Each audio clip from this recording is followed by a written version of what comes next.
Hello everyone, मैं रविंद्र कुरडिया स्वागत करता हूं आपका आर्ट्स एकेडमी यूट्यूब चैनल पर।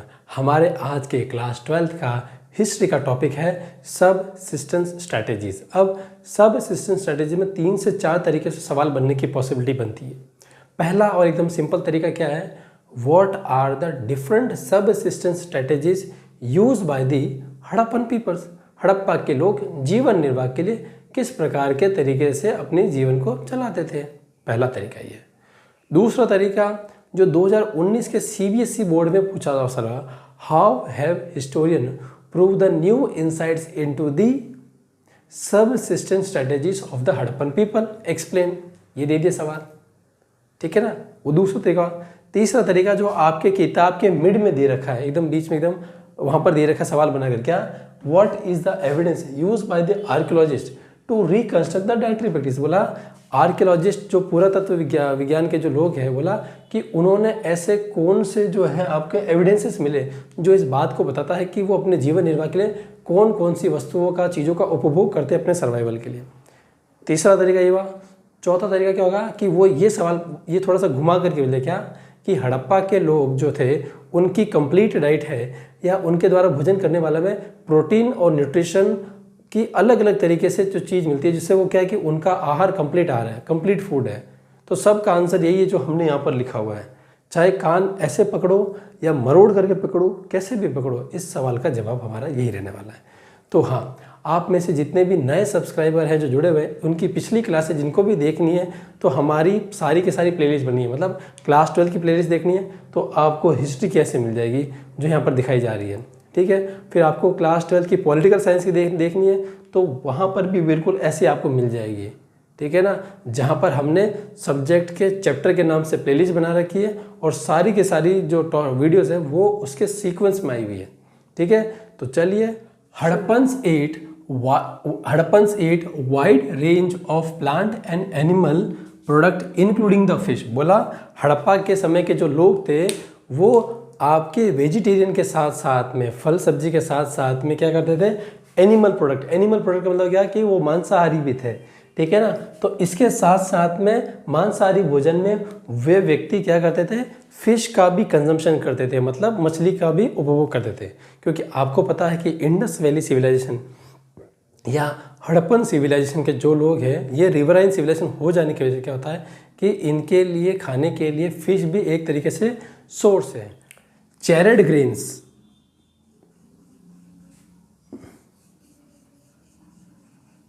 एंड सीड्स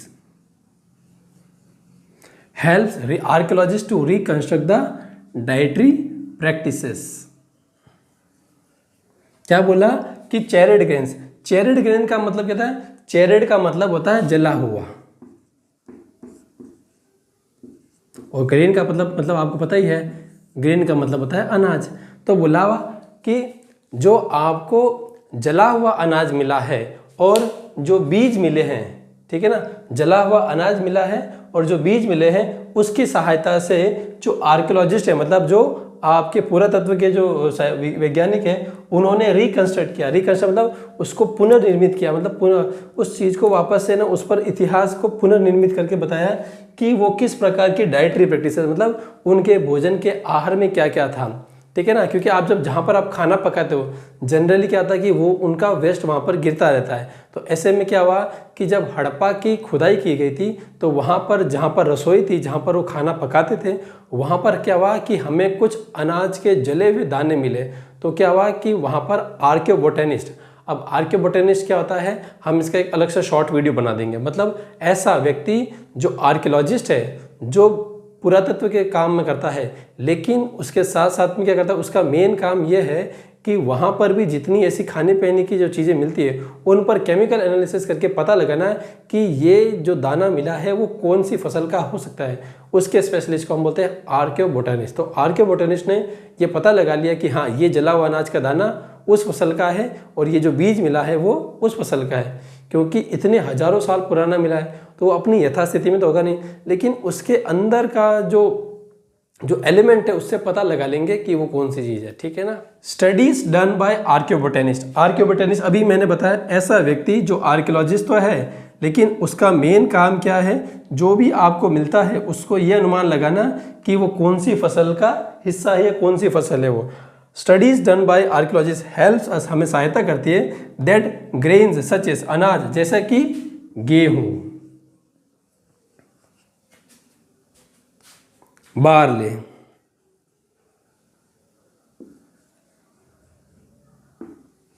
लेंटिल, या लेंटिल्स लिखो एक ही बात है, उसको पर्यायवाची में लिख दो, सिंगुलर लिखो एक ही बात, चलो कोई नहीं। Chick piece,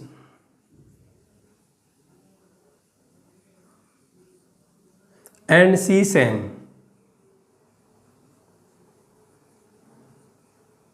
find at Harappan sites, बोला कि आर्कियोबोटेनिस्ट ने जो वहाँ पर क्या किया कि अपनी स्किल को यूज़ करते हुए जितना जो कुछ भी मिला उस पर काम किया, और काम करने से क्या पता चला, वहाँ पर मिला आपको सबसे पहले देखो गेहूँ, ठीक है ना, गेहूँ मिला, बार्ले मिला, बार्ले मतलब जो, लेंटिल, लेंटिल का मतलब ऐसी फसल जो फली मुक्ति, जैसे मोठ हो गया, चवला फली हो गया, ठीक है ना, जो ऐसा मतलब खाने पीने की चीज़ें जो फली के अंदर उगती है, जो उसके निकलती है, उसको हम बोलते हैं आपके लेंटिल्स, ठीक है।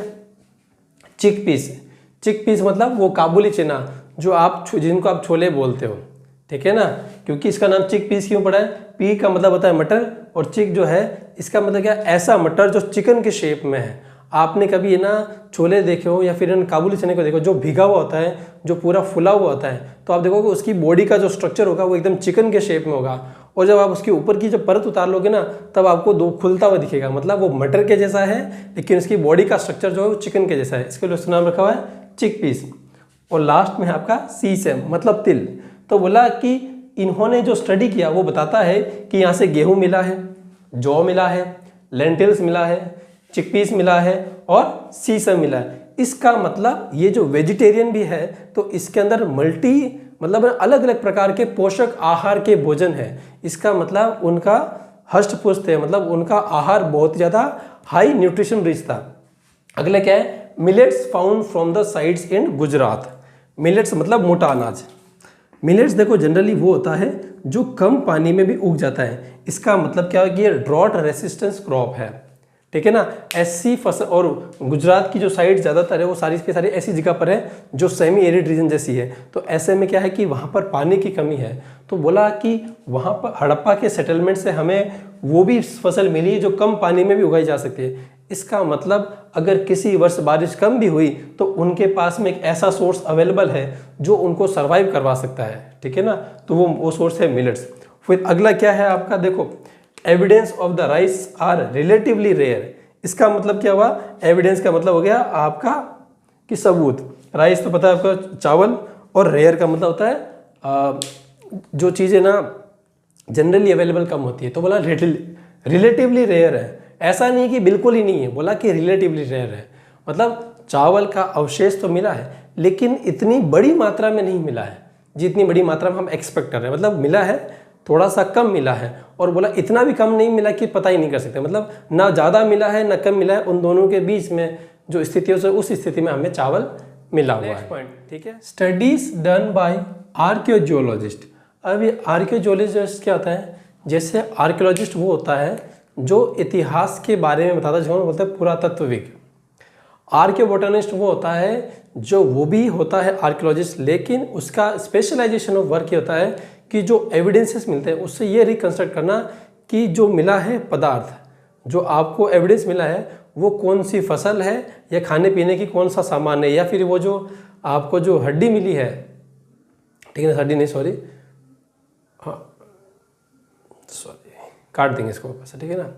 हाँ, तो जैसा कि आप जानते हैं आर्कियोलॉजिस्ट वो पर्सन होता है जो हमें इतिहास के बारे में बताता है, जिसको बोलते हैं पुरातत्वविद। दूसरा, आर्कियोबोटनिस्ट वो पर्सन होता है जो हमें वहाँ से मिले हुए एविडेंस को ये हेल्प करने में मदद करता है कि ये कौन सी फसल का हिस्सा है, या फिर ये जो अंश मिला है किस फसल का हिस्सा है, ठीक है। तीसरा होता है आर्कियोजोलॉजिस्ट। अब ये आर्कियोजोलॉजिस्ट क्या होता है, इनका स्पेशलाइजेशन वर्क ये होता है कि पता लगाना कि ये जो हड्डी मिली है इंसान की है या जानवर की है। जानवर की है तो क्या वो वाइल्ड स्पीसीज है, मतलब आपका है ना जंगली जानवर का है या पालतू पशु का है। अब इसके अंदर भी क्या है कि वो कौन से जीव जंतु का है, ठीक है ना, तो वो उसका स्पेशलाइजेशन ऑफ वर्क है। तो हमारा अगला टॉपिक यही क्या कि आर्कियोलॉजिस्ट जो मतलब जो इस प्राणी जीवन के बारे में ज़्यादा जानकार है। तो क्या बोला कि स्टडीज डन बाय आर्कियोजूलॉजिस्ट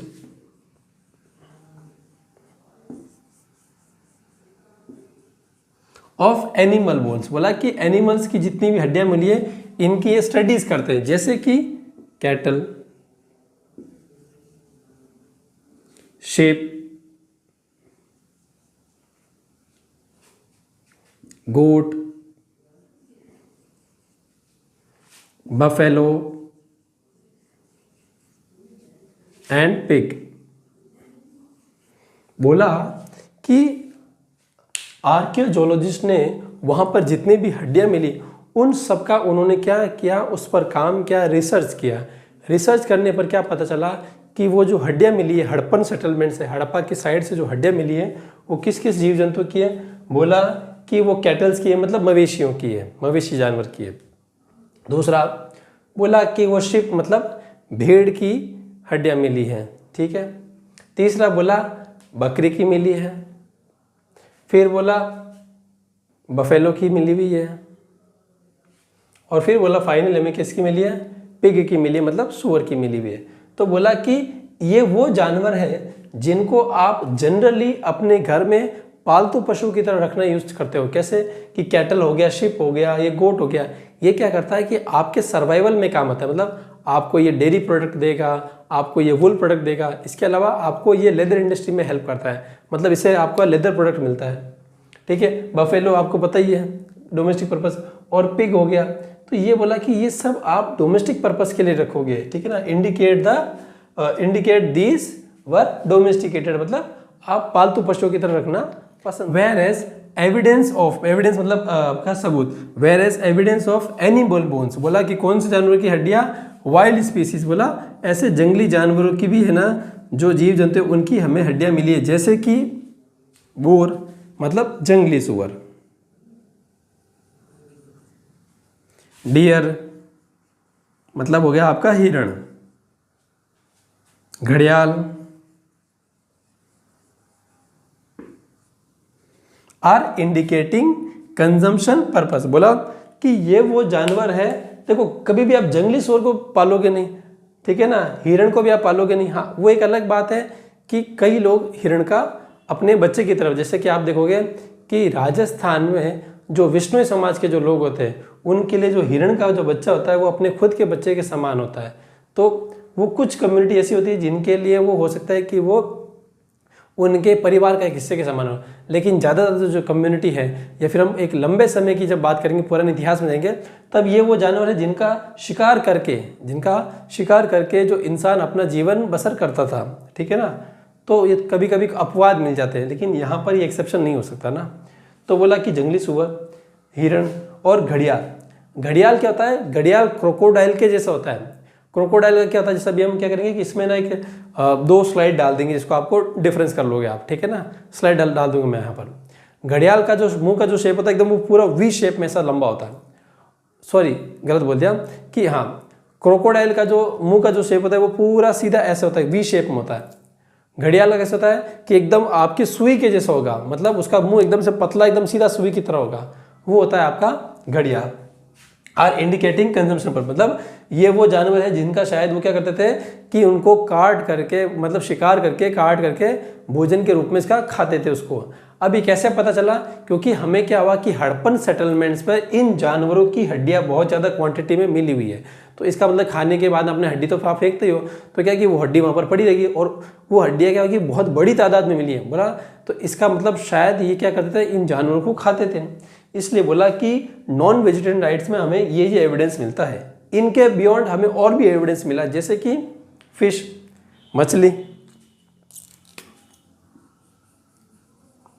और फॉल जो दिखता है ना, एक काम करूंगा मैं स्लाइड डाल दूंगा ताकि आप समझ जाओ कि फॉल दिखता कैसा है, ठीक है ना। एक काम मैं यहाँ डाल दूंगा ताकि आप यहाँ से देख लो भी, देखो अभी आ जाएगी स्लाइड यहाँ पर, ये ऐसा दिखता है फॉल, ठीक है। और फिर इसके बाद में फिश, तो बोला कि ये सारी की सारी जो चीज़ें है ना, वो क्या होता है कि हमने बताया कि हड़प्पन्स के लोग अपने जीवन जीने के लिए कौन कौन सी फसल खाते थे और जो कौन से जानवरों का शिकार करके मांस, हाँ शिकार करने की बात आ गई। अब क्या है कि हमारे बुक में ये लिखा हुआ कि हमें नहीं पता है कि हड़प्पा के लोग उन जानवरों का शिकार करके खुद ला करके काट करके खाते थे या किसी और पर निर्भर थे जो इन जानवरों का शिकार करके फिर है ना इन मरे हुए जानवरों का इनको बेचते थे और उनसे खरीद करके ये खाते थे। हमें इस चीज़ का एविडेंस नहीं मिला है कि मतलब वो खुद शिकार करते थे या फिर किसी और से खरीद देते थे जो शिकारी थे। तो ये था हमारा वीडियो कि सबसिस्टेंस स्ट्रेटेजीज पर सवाल आएगा तो कैसे लिखेंगे, ठीक है ना। अब वो चाहे किसी भी तरीके से आए, हमने आपको स्टार्टिंग में बता दिया, तो आपको लिखना हमारा पूरा का पूरा यही है, ठीक है। तो ये था हड़प्पा के लोगों के फूड कल्चर के बारे में, न्यूट्रिशन के बारे में, उनकी सबसिस्टेंस स्ट्रेटेजी के बारे में हमारा आज का वीडियो। अगर आपको वीडियो अच्छा लगता है, आपको लगता है कि ये वीडियो वर्थ इट है, तो आप इसे लाइक कीजिए। अगर आपको किसी भी तरह कोई सवाल पूछना है, इसको लेकर कोई भी कन्फ्यूजन है कि ऐसा सवाल आ जाएगा तो हम क्या लिखेंगे, या इस सवाल के अंदर ये आया था तो उसमें हम इसके अंदर क्या ऐड ऑन कर सकते हैं, कितना बड़ा लिखना है, कैसा लिखना है, आप आंसर राइटिंग में कहीं पर दिक्कत आती है तो आप अपने कमेंट सेक्शन में मेंशन जरूर कीजिए अपनी जितनी भी क्वेरीज है। तीसरी बात, इस वीडियो को उन लोगों के बीच में शेयर कीजिए जिन लोगों को इनकी ज़रूरत है। अगर आप वीडियो पर नए हैं तो चैनल को सब्सक्राइब कर लीजिए, नोटिफिकेशन का बेल आइकन प्रेस कर दीजिए ताकि आने वाली क्लासेस के बारे में आपको टाइमली अपडेट मिलता रह सके, ठीक है। तो मिलते हैं आपसे अगली क्लास में। उम्मीद करते हैं आपसे कि आप पढ़ते रहेंगे, आगे बढ़ते रहेंगे, क्योंकि हमारे पास में सिर्फ 6 महीने का समय है। इन 6 महीने में हमें सिलेबस कवर करना है, उसके बाद में हमें रिवीजन तैयार करना है, क्योंकि जनवरी और फरवरी, जनवरी महीना वो है क्योंकि 15 जनवरी के बाद में आपके प्री बोर्ड स्टार्ट हो जाएंगे और कम से कम आपके 2 प्री बोर्ड जरूर होंगे आपके हर स्कूल में, चाहे वो कितनी साइंस हो, सरकारी स्कूल हो, प्राइवेट स्कूल हो, कोई भी हो, चाहे वो किसी एकेडमी या कोचिंग में क्यों ना पढ़ता हो। तो 6 महीने हैं, 12 चैप्टर्स हैं, तो हमें पूरी लगन के साथ पढ़ना है और आगे बढ़ना है। तो मिलते हैं आपसे अगली क्लास में, तब तक के लिए जय हिंद, जय भारत।